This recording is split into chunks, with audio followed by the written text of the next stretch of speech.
Suddenly, the discussions about World War III are out there. And I'm not going to give you a political analysis on what's going on. I'm just going to point out one simple factor. If you lived in Gaza right now, the end of times is already here. World War III has already happened to you.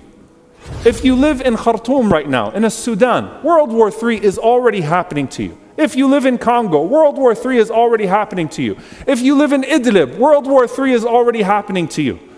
If you live in a significant portion of the Ummah today, where the Muslim world spans, and where disaster is becoming abound, and what you see when you walk out of your tent or what resembles your home, and what you feel when you go back is nothing but chaos and instability, then the discussions about what might transpire in the rest of the world are completely irrelevant to you. And that's why it needs to be that much more relevant to us. If as believers the Ummah is like one body, and we are supposed to be feeling the pain of the Ummah, then it is already a state of emergency even before World War III arrives at our doorstep.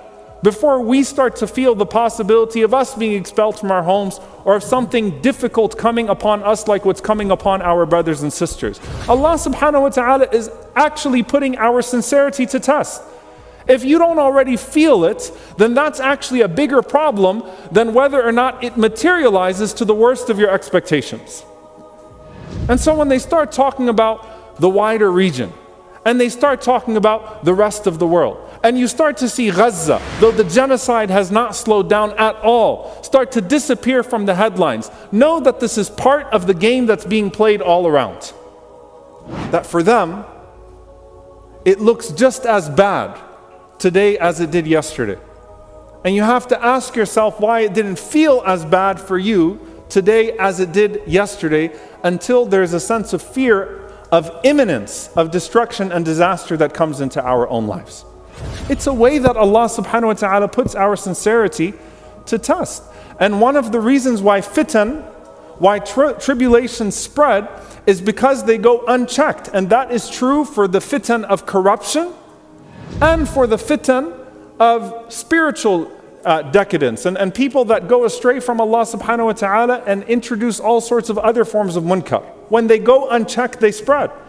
And this is just one form of that when a person starts to think about, is the end of times near? And I'm starting to read these ahadith. Keep in mind, dear brothers and sisters, there's not a generation of Muslims that has ever been on the face of the earth except that they thought that Yawm al-Qiyamah would appear in their lifetime. From the time of the Prophet ﷺ until now, every single generation of Muslims looked at the ahadith of the Prophet ﷺ and said, this looks like it's here, this looks like it's here, this looks like it's here. It's only a matter of time, and that's actually the point. That a person should not obsess over the signs as much as they seek to prepare themselves for that moment. And the Prophet ﷺ says, speaking to this natural mindset, that when fitan are abound, when the different types of tribulations are abound, whether it's the killing or whether it is the corruption, whether it is fasad or fahsha, whether it is the corruption of suffering or whether it is the corruption of challenging Allah subhanahu wa ta'ala and challenging the laws and the rules of Allah subhanahu wa ta'ala, he said sallallahu alaihi wasallam that verily the happy person is the one who avoids these fitan. The happy person is the one who avoids these fitan. The happy person is the one who avoids these fitan. What does this mean? The scholars say that there are categories here. There are the tribulations of the tongue and the tribulations of the swords. A happy person is the one who spares themselves from entering into these states of tribulation and entering into these zones where their iman is going to be tested on purpose.